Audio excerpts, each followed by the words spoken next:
Assalamualaikum, selamat pagi, salam sehat dan sejahtera selalu untuk kita semua. Waalaikumsalam, Pak. Alhamdulillah, pagi ini kita bisa ketemu kembali dengan saya. Nama saya Tri Joko Waluyo. Pada shortcast kali ini saya diberi tugas di Rating Engine untuk memberikan pengetahuan dasar mengenai hukum maritim. Ya.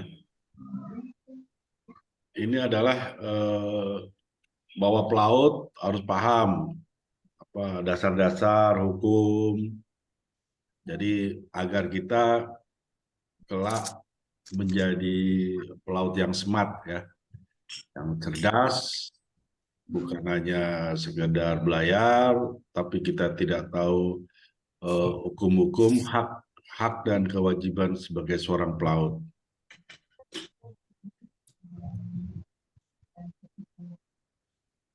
Oke, saya sebentar dulu saya tampilkan sharing. Bentar lagi agak pilek sebentar.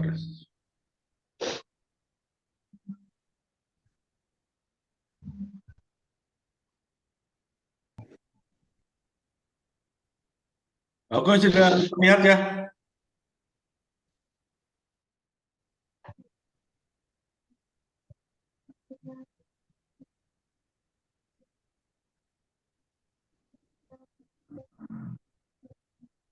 Pentingnya pemahaman hukum maritim guna menjaga profesionalitas pelaut Indonesia. Jadi pagi ini kita akan belajar tentang hukum-hukum, dasar hukum seorang pelaut. Kenapa kita mempelajari hukum ini? Agar kita paham posisi pelaut itu sebagai apa, hak dan kewajibannya bagaimana, sehingga kita ketika melakukan sesuatu di atas kapal, baik di ketika kita PKL, terus mengetahui dasar-dasar hukumnya. Seperti kalian juga harus mengambil rating, itu dasarnya apa, ya kan? Karena semakin kesini kan profesionalitas pelautnya semakin harus ditingkatkan. Mungkin zaman-zaman saya belayar, ya kan, tahun 80-90 itu belum terlalu, karena pelautnya masih sedikit dan sertifikasi yang diperlukan tidak terlalu banyak. Hanya kayak rating, mungkin hanya cukup surat kecakapan pelaut dan paspor sudah. Dulu SPW 75 belum mengadopsi bahwa pelaut harus punya BST dan yang lain. Sekarang kan harus rating, dari rating ada able baru ngambil 5, 4, 3 dan seterusnya. Dan itu perlu finansial, ya, perlu keuangan, karena semuanya perlu biaya.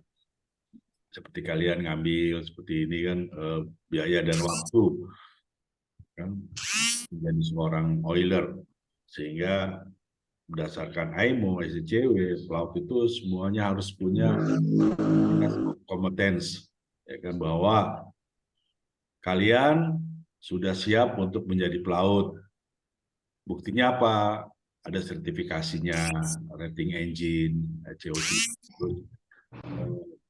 Certificate of Proficiency, basic safety training, ya, SCRB, yang mengambil tanker harus punya basic training of oil and chemical tanker, terus ada SD, apa banyak lagi.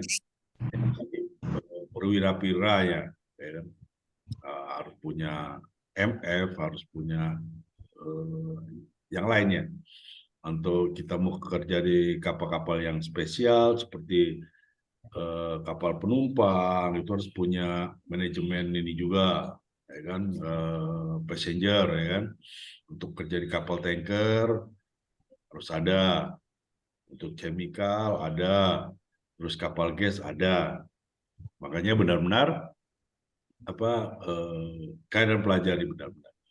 Karena menjadi pelaut itu tidak mudah sekarang ya. Dan menjadi pelaut itu sebagian itu kan karena mungkin orang tuanya, tetangganya, lingkungannya itu menjadi pelaut. Dan pada intinya sebenarnya menjadi pelaut itu tidak enak. Kecuali memang kita seorang yang adventure ya, yang senang berjalan atau merantau lah. Tapi bagi sebagian orang itu kan merantau itu bukan keharusan. Makanya sekarang saingan pelaut banyak, ya kan kalian pun harus meningkatkan kalian punya profesionalitasnya, kualitas kalian. Perwira aja, sekolah perwira aja makin banyak, rating makin banyak. Makanya kalian harus punya kelebihan, jika pelajari apa yang akan didapat, terus punya target, ya kan. Kalau setelah rating, saya ngambil label. Mungkin setelah label, saya harus save money, kumpulin uang, ya, ngambil 5. Ya kan dengan peningkatan ijazah kan berarti kalian bisa bekerja di kapal-kapal yang lebih baik, perusahaan-perusahaan yang lebih baik. Dan terus tingkatkan bahasa Inggris kalian. Kalau kalian ingin bekerja di kapal-kapal luar. Karena bahasa Inggris memang biasanya ketika interview, padahal di atas kapal pun tidak terlalu ini ya, bahasanya tidak terlalu banyak digunakan. Apalagi kalau krunya sudah orang Indonesia semua. Tapi kan ketika interview kita dites tetap bahasa Inggris, ya. Makanya tingkatkan bahasa Inggris kalian. Sekarang fasilitas medsos, handphone kalian yang smart, ya kan bisa di sana. Maksudnya gunakanlah fasilitas-fasilitas seperti itu untuk hal-hal yang baik. Jangan hanya sekedar medsos, status apa gitu. Gunakan hal-hal itu untuk meningkatkan ini kalian, kualitas kalian. Ya. Kita lanjut. Jas merah atau jangan melupakan sejarah. Kita tahu bahwa negara kita adalah negara kepulauan ya, negara lautan yang ditaburi oleh pulau-pulau. Itu Pak Karno ketika melakukan sebuah pidato, Indonesia adalah negara lautan yang ditaburi oleh pulau-pulau. Itu banyaknya pulau-pulau ini memerlukan transportasi. Kalau darat mungkin nggak mungkin ya. Satu-satunya adalah kapal laut. Dengan kapal laut membawa barang dari satu pulau ke pulau lain. Mungkin dulu kapal-kapal kayu, sejarahnya, ya kan. Terus zaman modern ini, ya kan, perlu kapal-kapal cepat. Pemerintah membangun sebuah perusahaan dibantu dengan PLN, ya ada Sambung Nusantara. Jadi itu yang membuat pulau-pulau terpencil bisa dapatkan yang diinginkan, terutama sembako, ya kan, sehingga merata dia punya harga. Mungkin kalau naik pesawat barang-barang itu mahal ya, makanya menggunakan kapal laut. Ini baru dasar ya, maksudnya biar kalian paham kenapa kita harus tahu tentang maritim. Ini Indonesia memiliki 17.499 pulau yang terbentang dari Sabang hingga Merauke dengan luas total wilayah Indonesia sekitar 7,81 juta. Ya kan, besar negara kita, dan 2/3 dari negara kita adalah lautan, air. Makanya presiden sekarang menggaungkan tentang poros maritim, hukum maritim. Jadi itu sejarah kenapa hukum maritim itu penting. Hukum maritim, Maritime Law menurut Kamus Hukum Black's Law Dictionary adalah hukum yang mengatur pelayaran dalam arti pengangkutan barang dan orang melalui laut. Barang ini bisa banyak jenisnya ya. Ada yang membawa bahan-bahan kelontong, ada membawa curah, ada membawa oil dan sebagainya. Sekarang juga ada kapal-kapal eksploitasi minyak, eksploitasi gas, sumber daya alam, kapal supply itu ya. Terus ada macamnya ya kan. Jenis kapal sekarang banyak. Jadi tidak hanya melulu kapal kargo. Ada kapal survei untuk penyelam. Tujuan apa hukum maritim itu harus dilakukan? Menjaga kepentingan tiap-tiap manusia dalam masyarakat maritim. Pelaut salah satunya adalah masyarakat maritim.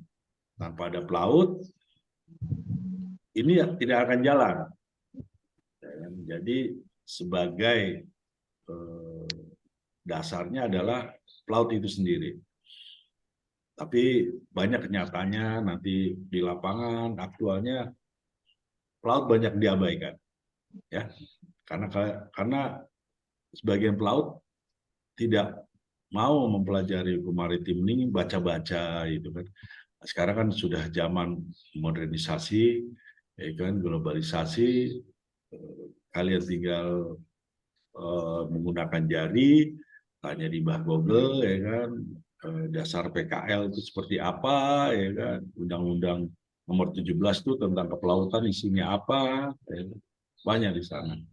Jadi sambil iseng, ya kan, mungkin nanti kalian di atas kapal ada sinyal, ya kan, cek cari di Google. Nanti saya sampaikan masalah peraturan-peraturan, tapi sambil jalan, ini kan mungkin dengan waktu 2 jam, 2 jam 3 jam kan, mungkin tidak banyak ya yang kalian dapat, mungkin hanya dasar lah, tapi sambil iseng kalian cek di Google, cari, ya kan, subjek hukum maritim. Pertama, nahkoda kapal,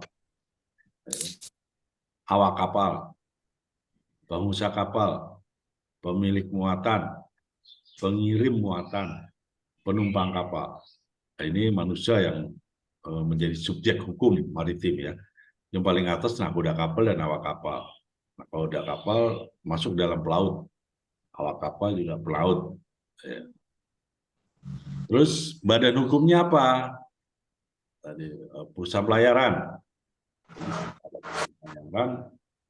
Badan hukum maritim ini nggak akan jalan. Terus MKL, ekspedisi muatan kapal laut. Tanpa ada MKL yang ada muatan kesana sini tidak ada. Berarti badan hukum bisa gugur.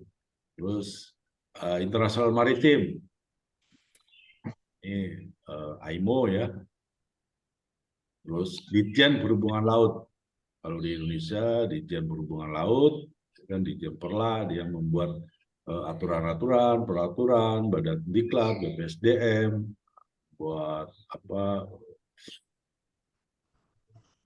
pendidikan, pelautan, ya kan.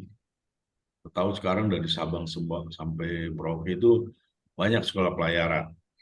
Itu menghasilkan pelaut-pelaut semakin banyak. Berarti saingan orang bekerja di atas kapal semakin berat. Walaupun perusahaan pelayaran itu makin banyak. Tapi dengan jumlah pelautnya tidak sejalan gitu. Jadi kebutuhan pelautnya semakin sedikit, ya kan, perkembangan perusahaan pelayarannya lambat, ya kan, karena pelautnya makin banyak, ya. Terus administrator pelabuhan. Ini harus tahu juga kalian apel itu apa, kesabaran apa, terus biro klasifikasi, kelas. Ini mungkin nanti kalian belajar di atas kapal. Oh, kapal saya ini termasuk di kelas apa ya kan? Kelas NKK, kelas BKIK, kelas LRK. Walaupun kita rating, kalian rating, harus pelajari, ya kan? Karena kalian kalau jadi pelaut hanya rating saja, tidak ingin mau belajar, tidak ingin tahu, ya kan? Kalau kata orang sekarang, anak-anak sekarang kepo gitu, masalah peningkatan atau ini, nah kalian akan tereliminasi, tergilas. Ya kan? Kalau hanya terus jadi rating seumur hidup, ya rating itu kan diperlukan tenaganya saja. Ya kan kita makin tua, makin umur, seiring berjalan, ya kan, tentu tenaga berkurang. Makanya teman-teman yang masih muda, yang masih punya semangat, kalau ingin masih tetap bekerja di atas kapal menjadi pelaut, tingkatkan ijazah kalian. Ya. Kumpulkan duit, punya planning ke depannya, ya kan. Oh 2 tahun lagi, saya kumpulkan, ya kan. 2 tahun lagi ambil label, ya. Kumpulkan lagi kerja, ya kan. Ambil 4, ambil 5, harus punya target, ya. Kalau kalian ingin terus bekerja di laut. Tapi kalau kalian mungkin, oh saya bekerja di laut hanya untuk mencari modal, monggo silakan, ya kan. Kumpulkan modal, mungkin buka rumah kontrakan atau buka warung atau apa, ya kan, atau beli tanah sawah di kampung, menjadi petani, ya kan? Karena jadi pelaut itu saya merasakannya ya, jadi pelaut itu tidak enak, tidak jauh dari keluarga. Jadi istri pelaut pun kali bagi teman-teman yang sudah menikah itu pun tidak enak. Ketika ada terjadi sesuatu, dia berdiskusi dengan suami, ya kan, uh, susah, ya kan. Tapi mungkin sekarang dengan apa telekomunikasi yang cukup canggih, sekarang orang bisa video call, ya kan. Nah, tinggal sinyal aja, kalian apa ada sinyal atau tidak. Makanya saya sarankan teman-teman di sini, kalau yang punya handphone itu sekalian beli sinyalnya, ya. Jadi jangan beli pulsa tapi beli sinyalnya juga. Kalau punya handphone bagus tapi sinyalnya nggak ada, ya percuma juga, ya. Kalian ingat itu, jadi pelaut itu capek, apalagi kita orang mesin ya. Saya pun seorang masinis, ya kan, kita ngalamin namanya eh, kapal mogok atau apa gitu kan. Mungkin kalau kapal mogok di tengah laut, ketika tidak ombak tidak masalah, tapi ketika lagi ombak, ya kan, nah ini kerja sambil ombak-ombak itu kan bahayanya tinggi. Kalaupun nggak ombak, ya kan, kita malam kerja malam, ya kan, gedebak-gedebuk, ya kan, eh, perlu tenaga ekstra. Apalagi dapat kapal-kapal yang busuk, terus perusahaannya tidak bertanggung jawab mengenai spare part apa, ya kan. Kita harus ngakal-ngakalin gimana caranya kapal itu bisa jalan, ya kan. Makanya teman-teman di sini yang orang mesin, itulah, ya kan, bahwa keringat kita ini sangat berharga. Semoga keringat kita ini bawa berkah untuk kalian semua, kita semua, bahwa yang kita hasilkan adalah benar-benar hasil keringat. Apalagi kamar mesin, ya kan, kontrol roomnya nggak ada AC, ya sudah, itu keringat sampai mungkin kaos atau baju diperas itu keringatnya mungkin bisa dapat 1 ember, ya. Terus baju kotor apa, ya. Orang nggak lihat, taunya jadi pelaut itu pulang habis kontrak bawa duit sekarung. Nah, kalau kalian tidak bisa save money, ya kan, ya sudah, ya kan, tetangga, saudara taunya ketika kita pulang mereka nada minjem apa gitu, ya kan. Makanya jadi pelaut tidak enak, yang enak itu jadi saudaranya pelaut, ya kan. Mereka datang ke rumah kalau kita pulang ini kan nodong, pinjam dong ini. Nah, mereka tidak tahu kerja kita di atas kapal penuh resiko, tidur tidak nyaman gitu, apalagi untuk kapal-kapal yang busuk ya. Jadi kalian harus benar-benar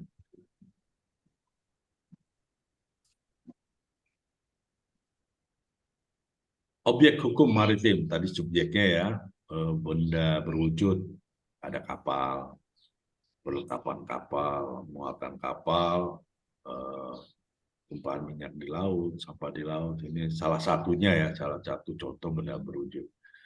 Benda tak berwujud, benda tak berwujud ya perjanjian-perjanjian, ya kan, perjanjian kerja laut.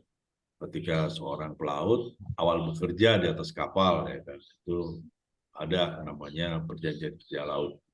Nah, di sini kadang-kadang teman-teman ketika menandatangani PKL ini sering tidak dibaca. Biasakan. Mungkin kita tidak sempat baca. Sekarang kan handphone sudah canggih, ya kan? Ada scan di sana, ada foto, ya, foto. Jadi kita tidak sempat, ya kan? Foto, ya kan? Kadang-kadang ada pesan-pesan nakal itu PKL harusnya kita bawa ke atas kapal. Ini sering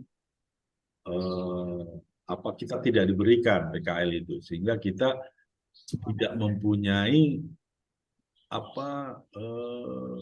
hitam di atas putih perjanjian kita. Tidak, jadi kita rentan ketika kita ada masalah, udah main dibuang aja. Kita tidak punya pegangan hukum. Padahal PKL itu adalah pegangan hukum kita, ya. Jadi tanyakan, kita butuh kerja, ya kan? Bukan berarti kita harus takut untuk melakukan hak-hak kita gitu. Wah, ntar kalau saya nanya-nanya gitu, besok nggak dipakai lagi. Insya Allah, ya kan, kalau yang kalian percaya bahwa rezeki itu Tuhan yang memberikan, yakin saja, ya kan? Hak-hak kalian tanyakan, tentu dengan cara-cara yang persuasif, ya kan? Makanya belajar hukum itu penting sehingga kita penyampaian kita, ya kan, oh hak-hak kita di mana, ya kan, ini loh ada undang-undangnya Pak, kenapa saya harus menanyakan PKL saya, ya kan, saya ingin tahu hak-hak saya berdasarkan PKL itu apa, makanya ini saya foto, ya kan, atau di scan, ya kan, nah, bisa kan lewat handphone. Nah, handphone kalian sudah smart, handphone kalian sudah pintar, nah kitanya harus pintar, harus cerdas, ya. Jadi bukannya kita terus sekarang butuh kerja, kita mau aja diinjak-injak hak kita. Tapi kewajiban kita disuruh bekerja semaksimal mungkin, ya. Tapi hak-hak kita tidak perhatikan. Ya. Mungkin bagi teman-teman di sini yang sudah belajar atau baru mulai belajar, next kalau ada PKL, ini PKL-nya PKL dari perusahaan atau PKL Sabandar. Itu harus ada dua biasanya ditandatangani kita, ya, PKL yang disaksikan atau ditandatangani oleh Sabandar. Nah, itu dibaca hak kalian sebelum tanda tangan, atau mungkin kadang-kadang perusahaan itu kan agen atau apa, umumnya cepet-cepet aja, udah tanda tangan aja tanpa kita harus bayar membaca. Ya paling baca itu apa yang penting-pentingnya, ya kan. Kalian lihat hak-hak kalian ada di sana, ya kan. Ketika terjadi sesuatu ada nggak nih hak pergantian, eh, apa masalah asuransi atau apa gitu kan. Karena kita kerja di kapal ini berisiko tinggi ya, di tengah laut terjadi sesuatu, ya kan, tidak ada rumah sakit di atas kapal, hanya obat-obatan yang darurat saja, ya kan. Makanya benar-benar dibaca hak kalian. Penggolongan hukum maritim ini sampai yang tahap ketiga ya. Tadi kita jangan melupakan sejarah. Hukum maritim nasional. Jadi dua penggolongan hukum maritim. Ada hukum maritim nasional, ada hukum maritim internasional. Untuk hukum nasional, kita masih menggunakan Kitab Undang-Undang Hukum Dagang tentang hak dan kewajiban yang timbul dari pelayaran. Nah, itu dari Kitab Undang-Undang Hukum Dagang ini kan hukum warisan daripada Belanda. Tahun segitu Belanda sudah membuat ini sebuah undang-undang tentang pelayaran, tentang pelautnya. Ya. Terus buku kedua bab 29 Kitab Undang-Undang Hukum Pidana. Di KUHP pun ada tentang kejahatan pelayaran. Ini harus tahu juga kalian. Ya kan? Kok kenapa tiba-tiba saya ditangkap? Ya, dilihat, baca pelan-pelan. Ya kan? Ini kan bisa kalian download nih dari Google ya kan, Kitab Undang-Undang Hukum Pidana, Kitab Undang-Undang Hukum Perdata di sana, Kitab Undang-Undang Hukum Dagang ada di sana. Ya. Terus buku ketiga bab 9 Kitab Undang-Undang Hukum Pidana tentang pelanggaran pelayaran. Walaupun ini perwira ya harus tahu, tapi sebagian banyak nakoda pun tidak tahu nih tentang pelanggaran pelayaran. Ya, di sana mungkin kalau di DEK itu ada aturan-aturan pelayaran, aturan 1 sampai aturan 13 ya. Undang-Undang nomor 17 tahun 2008 tentang pelayaran. Ini lebih komplit lagi kalau Undang nomor 17. Ya kan, hak-haknya apa itu pelaut, apa itu nakoda, apa itu perjanjian kerja laut. Kalian bisa download. Terus peraturan pemerintah nomor 7 tentang kepelautan ada di sana. Kenapa kalian harus ngambil sertifikat spesial seperti tanker, kapal gas, terus kapal-kapal yang spesies lainnya, kapal-kapal DP, ya kan?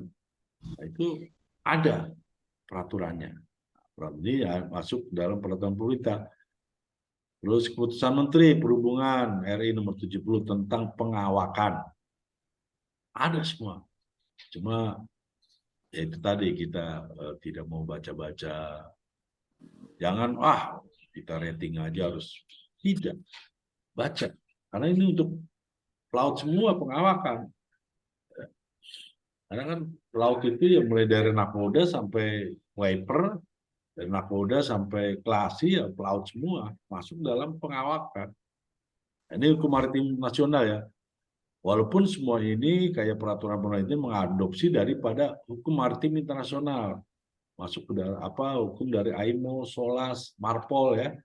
Nah, hukum maritim internasional ini konvensi-konvensi tentang peraturan, pencegahan tunggukan di laut, terus konvensi internasional tentang standar pelatihan, sertifikasi tugas jaga pelaut, SICW tahun 78 dan 1995, konvensi internasional tentang keselamatan jiwa di laut, konvensi internasional tentang pencegahan pencemaran di laut, ya. Kode manajemen internasional tentang safety tahun 2018, hukum imigrasi negara setempat. Ya. Jadi ketika kalian belayar di luar pun ada ya, ininya hak kalian dan kewajiban kalian. Ketika terjadi sesuatu, kalian bisa laporkan ke Harbor Master. Jadi hak kalian mau di dalam mau di luar negeri sama. Cuma karena kita tidak tahu hukum, ya, udah kita jadi bulan-bulanan. Ya, pelajari. Mungkin suatu saat kalian nanti jadi nakoda, orang mesin yang nggak bisa nakoda, entah menjadi KKM, atau mungkin kalian dapat rezeki terus buka perusahaan pelayaran. Ini penting. Kalau kalian dasar udah tahu kan, oh begini ya kan. Contoh kasus hukum maritim internasional ini salah satu contoh ya.